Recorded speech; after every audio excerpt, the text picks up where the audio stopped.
Jagtial MLA Sanjay పై మాజీ మంత్రి జీవన్ రెడ్డి సంచలన వ్యాఖ్యలు చేశారు. దశాబ్దాలుగా కాంగ్రెస్ పార్టీ జెండా మోసేవని వారిని కాకుండా నియోజకవర్గంలోనే బీఆర్ఎస్ నేతలకు పదవులు కట్టబెడుతున్నారని ఆయన మండిపడ్డారు. ధర్మపురి ఎమ్మెల్యే క్యాంప్ ఆఫీసులో మంత్రి అడ్లూరి లక్ష్మణ్ కుమార్ ను జీవన్ రెడ్డి కలిశారు.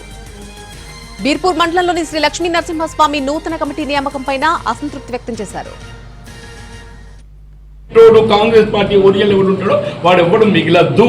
మీరు ఎన్ని కుట్రలు చేసినా మా అనుబంధం తెగిపోదు అంటున్నాయి. కేవలం రాజకీయాలే కాదు సార్, మా వ్యక్తిగత అనుబంధం, కుటుంబ అనుబంధం అని చెప్పంటున్నాను. ఓని కోసం ప్రాణాలు అర్పించే అనుబంధం అది అంటున్నాను. మీరు మమ్మల్ని విడిదిద్దామంటే విడిదిద్దా సార్? మీరు ఈ అజ్ఞాత వాస మాతోని కాదు. పార్టీ నమ్ముకున్న కార్యకర్తలను మీరు కాపాడతారా?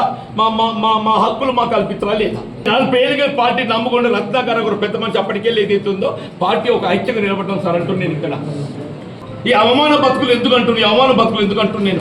రాజకీయంగా 40 ఏళ్ళు కొట్లాడి బతికిన తప్ప ఏదైతుందో అవమానాలతో బ్రతకలేదు. మేము 40 ఏళ్ళు కొట్లాడి బతికాం సార్ అంటున్నాను.